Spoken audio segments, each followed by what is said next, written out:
पीले दांत वाली बहू। रंजना कभी ब्रश नहीं करती थी।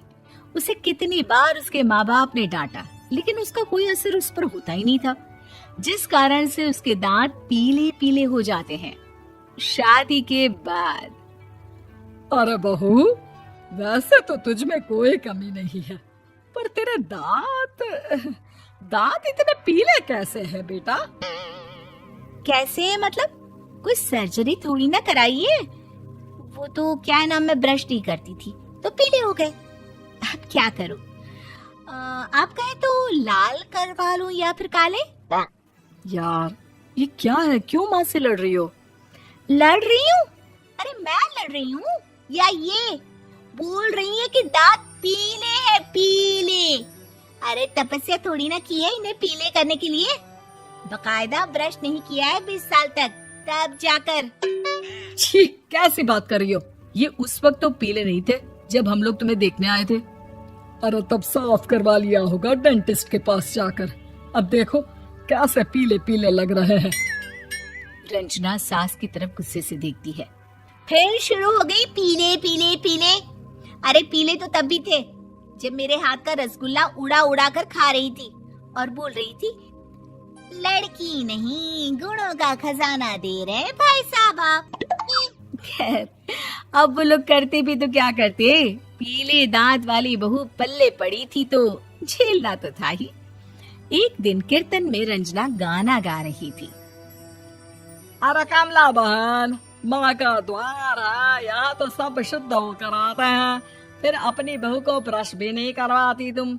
दूर से पीले पीले दांत भक्ति में बाधा उत्पन्न कर रहे हैं। अरे कोई 2 साल के बच्चे थोड़ी ना लेकर आई हूँ मैं बहू बनाकर। अच्छी खासी लड़की है, अरे कैसे करवाऊं ब्रश? ये तो उसे खुद करना चाहिए ना। अब माँ बाप तो इसके जैसे तैसे निपटा दिए, ये नहीं सोचा कि सास कैसे संभालेगी। सास बहू को लेकर घर आ जाती है, लेकिन सोच लेती है कि अब इसे लेकर कहीं नहीं जाएगी। अगले रोज बहू कहती है, अरे क्या हो गया, मंदिर नहीं जाना क्या? कीर्तन का वक्त हो रहा है। मेरी मधुर वाणी से कान्हा जी जागते हैं और सोते हैं। आप तो जानती है ना उनकी भक्ति में कितना मन लगता है मेरा। वो क्या है ना, तबीयत ठीक नहीं लग रही है मेरी, आराम करूंगी मैं। तबीयत ठीक नहीं लग रही? अभी तो मिथुन के गाने पर नाच रही थी आप, और अब बोल रही है कि तबीयत ठीक नहीं लग रही। अरे भक्ति में मन लगा लो सासू माँ, ऊपर जाना है, क्या मुंह दिखाओगी आप? हाँ? सास को बहू की बात पर गुस्सा आ जाता है।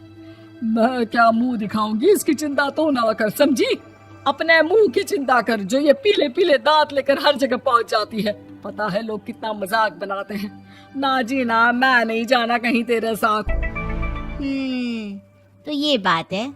कोई ना, मत जाओ, मैं अपने कमरे में ही बैठकर भक्ति कर लूंगी। ऊपर वाला दांत थोड़ी ना देखता है, मन देखता है, भावना देखता है। और अरे बस बस, तू सब कुछ दिखा, बस ये सफेद चमकदार दांत ना दिखाना किसी को, है? जा यहाँ से। बहू को सास की बात का कोई फर्क नहीं पड़ता, वो तो जैसी थी वैसी ही रह जाती है। सुबह नहाकर किचन में खाना बनाना, फिर खाना खाना, कीर्तन भजन करना और सो जाना। एक दिन, माँ जी मैं सहेली के घर जा रही हूँ, शाम को लेट आऊंगी। हाँ हाँ तो जाना, मैंने कौन सा तेरी आरती करनी है घर पर बैठकर। रंजना सहेली के घर जाती है, जहाँ वो पार्टी में जाने की तैयारी कर रही होती है। अरे शिखा, कहाँ जाने की तैयारी कर रही है? मैं गलत वक्त पर आ गई क्या? अरे नहीं यार, उल्टा सही वक्त पर आई है। मैंने ये साड़ी और ज्वेलरी निकाली है यार, शाम को इनके ऑफिस की एक पार्टी में जाना है। बताना कैसा लग रहा है ये सब? नहीं यार, इस ड्रेस के साथ तो वो वाली ज्वेलरी अच्छी लगेगी। हाँ हाँ सही बोल रही है, मैंने ध्यान ही नहीं दिया। वैसे तो हमेशा से मस्त फैशन सेंस रखती है। तो बड़ा जाती होगी ना पति के साथ पार्टी में। रंजना कुछ नहीं बोलती, बस सोचती है कि यार काश ये बात सही हो जाती, पर मैं क्यों नहीं जाती पार्टी में? क्या इन लोगों की कोई पार्टी होती नहीं होगी? रंजना घर आती है और रात में पति से सवाल करती है, एक बात बताइए, आप मुझे किसी पार्टी में क्यों नहीं ले जाते? क्या आपकी यहाँ ऑफिस में पार्टी नहीं होती? पति बेचारा क्या कहता कि दांत पीले हैं तुम्हारे इसलिए। अरे कोई पार्टी होती नहीं हम लोगों के ऑफिस में, तो कहाँ से लेकर जाऊं? और मार्केट, मॉल, कहीं वीकेंड घूमना, कहीं तो। अरे यार, सारे हफ्ते में एक छुट्टी मिलती है, तो सोचता हूँ कि आराम ही कर लूं। क्यों? रंजना मन मार के रह जाती है। पहले कभी सास के साथ मंदिर जाया करती थी, लेकिन वो भी सास ने ले जाना बंद कर दिया। घर बैठी बैठी रंजना बोर हो जाती है। तभी उसे आइडिया आता है और वो मायके जाने का सोचती है। सासू माँ, 2 दिनों के लिए मम्मी के घर जा रही हूँ। अच्छा अच्छा ठीक है, आराम से जा। और हाँ, माँ से कुछ अच्छी आदत सीख कर आना कि कैसे शरीर के हर भाग की तरह दांतों की सफाई भी जरूरी होती है, समझी? शुरू हो गई ना आप। वो लोग आपकी तरह नहीं है कि छोटी छोटी बात का बतंगड़ बना दे। उन लोगों के लिए मैं मायने रखती हूँ, ना कि मेरे पीले पीले दांत। रंजना माँ को बिना बताए उन लोगों को सरप्राइज देती है, लेकिन जैसे ही वो दरवाजे पर पहुंचती है, अंदर देखती है कि घर वाले कहीं जा रहे होते हैं। अब माँ, काश रंजना दीदी के दांतों वाली प्रॉब्लम नहीं होती, तो वो भी हम लोगों के साथ चलती ना बुआ जी की बेटी की शादी में। हाँ बेटा, लेकिन अब उसे कौन समझाए कि उसको उसके पीले दांत नहीं दिखते, लेकिन उसके आसपास के लोगों को कितना एम्बैरेसिंग फील कराते हैं। मुझे तो कितनी बार उसके स्कूल की टीचर ने शिकायत की कि उसके साथ कोई लड़की बैठना भी नहीं चाहती, और ना ही कॉलेज में कोई उससे बात करना चाहता था। लेकिन पता नहीं क्यों उसे ये बात समझ में ही नहीं आती। कोई कमी नहीं है उस लड़की में, बस यही कि दांत पीले हैं।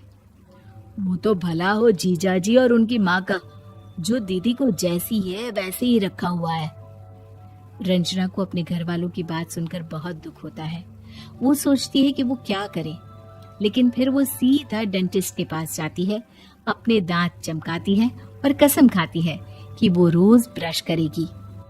अरे क्या हो गया? तुम तो 2 दिनों के लिए गई थी ना, पर कोई ना, अच्छा है, चलो आ गई तो। रंजना सास के सामने आकर खड़ी हो जाती है और पूरी स्माइल करती है, उसके चमकदार दांतों को दिखाती हुई। हैं? चले मंदिर? माँ, मुझे माफ कर दीजिए, मैंने आप लोगों को बहुत एम्बैरेसिंग फील करवाया। मैं आज से रोज ब्रश करूंगी।